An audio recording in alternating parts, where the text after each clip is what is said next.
Dear student, आज के lecture में हम जून 2012 का CFIR net complex analysis start करने जा रहे हैं। तो पिछले लेक्चर में हमने जून 2011 के क्वेश्चंस कराए थे। मैं जून 2012 के क्वेश्चंस करा रही हूँ। देखो, क्वेश्चंस में बहुत ज़्यादा डिफरेंस नहीं था। कॉम्प्लेक्स एनालिसिस का क्वेश्चन है।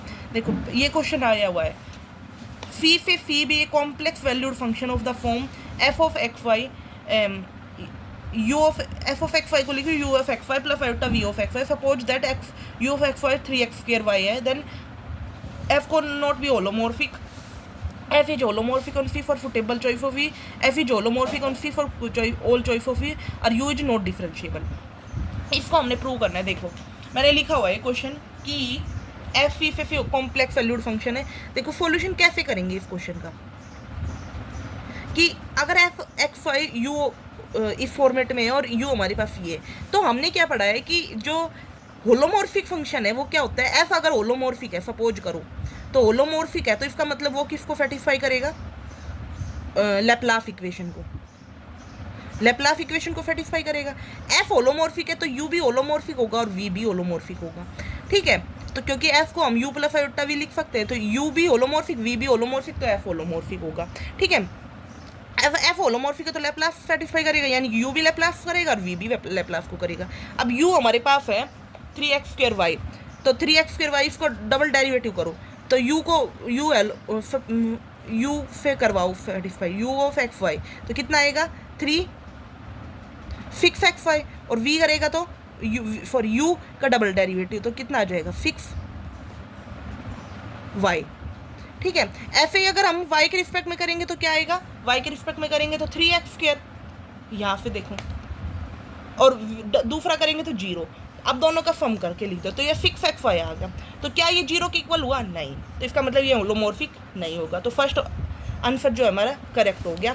फर्स्ट कह रहा था f can not be holomorphic on phi, फिर कह रहा है f is holomorphic on phi, f is holomorphic on phi for all choice of u, u is not differentiable. तो फर्स्ट आंसर करेक्ट हो गया। समझ में आया? पार्ट बी के 2 क्वेश्चन आए थे और पार्ट सी के 5 क्वेश्चन आए थे जून 2012 के अंदर। नेक्स्ट क्वेश्चन देखो, अगर हमारे पास ये क्वेश्चन है पावर सीरीज पे, पावर सीरीज है x0 टू इन्फिनिटी 3 की पावर -n z -1 की पावर 2n कन्वर्जेज इफ, ये क्वेश्चन दे रखा है। तो कैसे करेंगे इसको सोल्व? हमारे पास ये दे रखा है कन्वर्जेज, तो ये जो सीरीज है ये पावर सीरीज जो फॉर्मेट ही रहेगा an zn, ये फॉर्मेट रहेगा। तो इसको z -1 की पावर 2 को हमने t मान लिया, तो t की पावर n लिख दिया। ठीक है, अब देखो एडमार्ड थ्योरम पढ़ी है रेडियस ऑफ कन्वर्जेंस निकालने के लिए। रेडियस ऑफ कन्वर्जेंस होता है 1/में सुप्रीमम ऑफ an की पावर 1/n।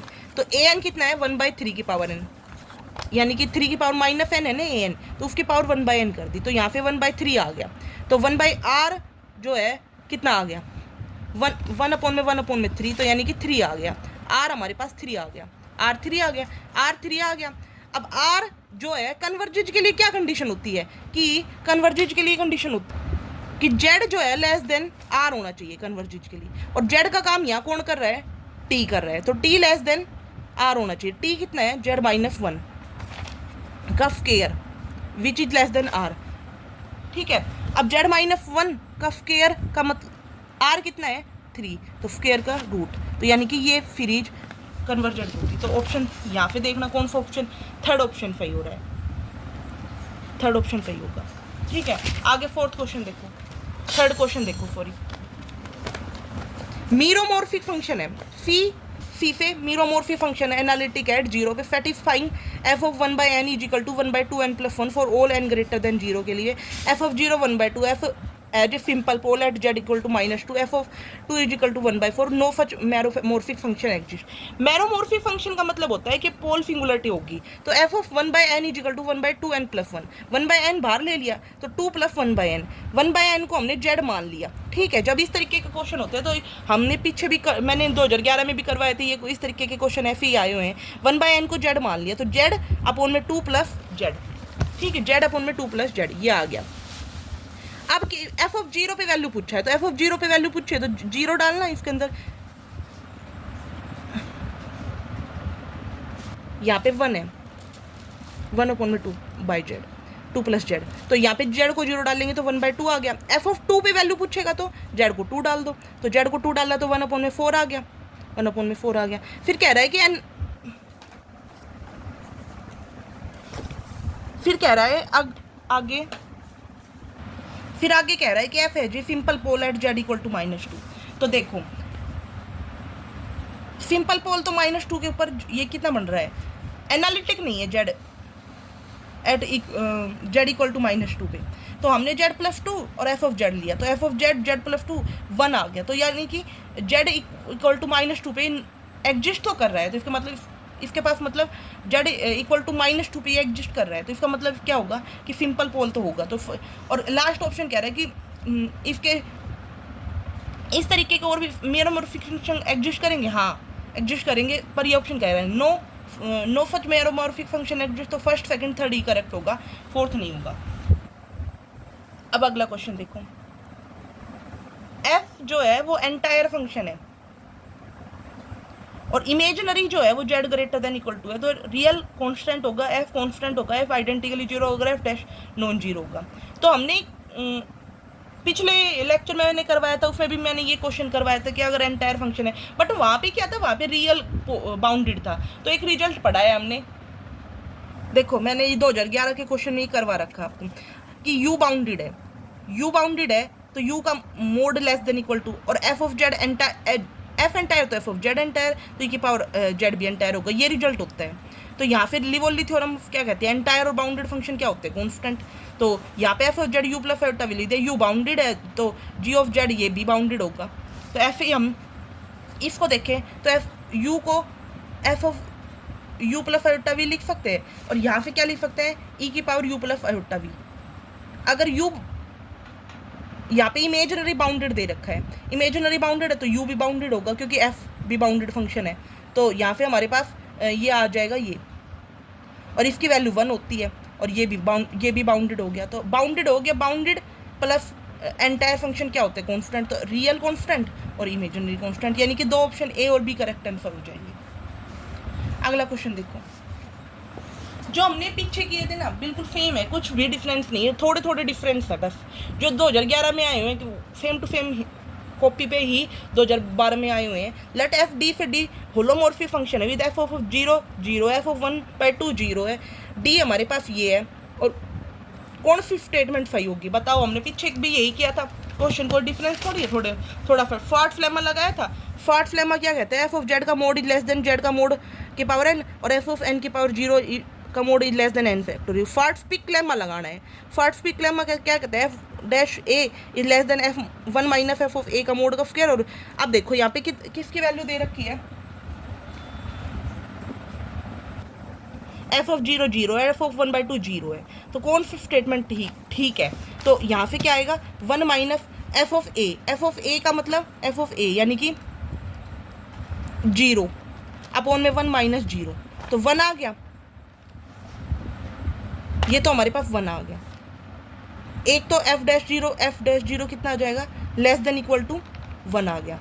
और दूसरा f डैश हमारे पास 1/2 पूछा है, 1/2 पे वैल्यू कितनी दे रखी है, 0, तो 1 - 0 के स्क्वायर अपॉन में 1 - 1/2 का स्क्वायर, यानी कि 4/3 आ गया, विच इज f डैश 1/2 का मोड <4/3 आ गया, और एक <= 1/2 आ गया, 1 आ गया सॉरी। तो यहाँ से दोनों स्टेटमेंट ठीक हो गई। तो यानी कि फर्स्ट सेकंड तो ठीक ही है, देखो यहाँ पे फर्स्ट भी ठीक है, सेकंड भी ठीक है, बट थर्ड क्या है, दोनों का कॉम्बिनेशन, तो यानी कि थर्ड भी ठीक है। तो आपको यहाँ तक समझ में आया होगा। अब अगला क्वेश्चन देखो, अगला क्वेश्चन भी ज़्यादा मुश्किल नहीं है, देखो मैं बुक से दिखाती हूँ आपको। ये क्वेश्चन आया हुआ है, मैंने ये क्वेश्चन पहले भी करवाया है इस तरीके का 2011 वाले में। z belongs to phi of the form f of x plus y define, अगर h प्लस ये है, h माइनस ये है, l प्लस ये है, l माइनस ये है। h प्लस मतलब upper plane, lower plane, right plane और लेफ्ट प्लेन। तो ये कह रहा है कि 2z + 1 f5, अब ये मोबियस ट्रांसफॉर्मेशन से नहीं हो गया, तो t ऑफ z क्या होगा, az + b, cz + d। तो यही हो गया, maps upper half to upper half और lower half to lower half. अगर AD - BC > 0 होगा तब, अब हमने यहाँ पे कंपेयर किया, ए 2 आया, बी 1 आया, सी हमारे पास 5 आया और डी हमारे पास 3 आया। A D minus B C निकाला तो ग्रेटर देन 0 ही आ गया। ग्रेटर देन 0 है तो मतलब अपर को अपर पे करेगा, लोअर को लोअर पे करेगा, यही यानी कि ऑप्शन देखें तो कौन सा ठीक हो जाएगा, अपर को अपर पे करने वाला, लोअर को lower. H plus on to H plus, H minus on to H minus, H plus H minus, H minus H plus, तो ये फर्स्ट ऑप्शन ही करेक्ट है। बस एक लास्ट क्वेश्चन और बचता है।